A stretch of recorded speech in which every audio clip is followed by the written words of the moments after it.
Yan, tapos ko nang i-trusses dito mga kapatid. Kasi yung kabilang side yan. Yung side na yan. Tapos na yung trusses niya. Pupulwid ko na lang yan. Yung si Parlins.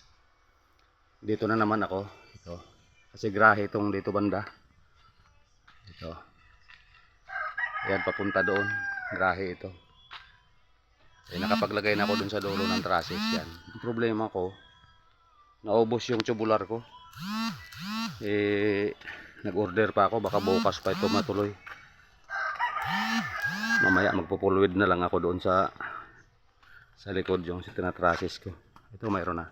Nakatap dyan oh, sa sanipa. Yan, GI pipe na lang yung poste. Kasi grahe ito kapatid.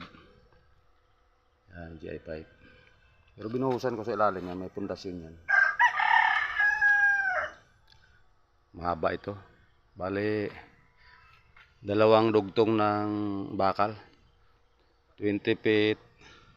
Bale 40 feet plus dun sa dulo. Nasa 44 feet. 44 feet itong haba na to. Magiging grahe ito kapatid yan. Yan, magiging grahe ito. Diretso doon sa kusina. Yan. Kasi yung extension na yan, yung ginawa ko dyan, bagong asentada.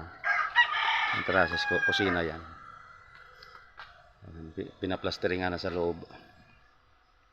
Yung mga kasama ko. Naubusan ako ng tubular pantrasis dito sa kabila. Kaya tigil ko muna, magpupulwid ako dito. Tapos lagyan ko ng mga brace yung si Parlins para hindi siya gigiwang-giwang pagka nagbubong ako. Pagkatapos ng brace, pipinturahan ko yan. Epoxy primer. Kasi maganda yung epoxy primer, matibay na pintura yun pagdating sa bakal.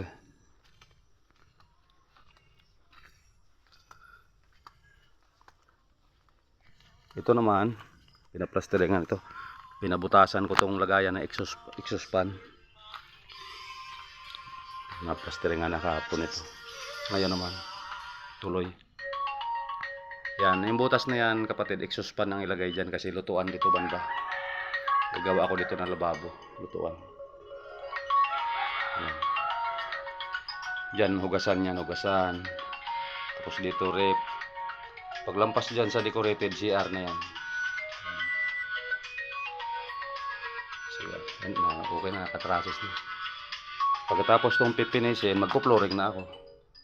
Tapos i-set up ko na yung CR dyan, yung partition. Bye-bye mga kapatid, good morning and God bless you.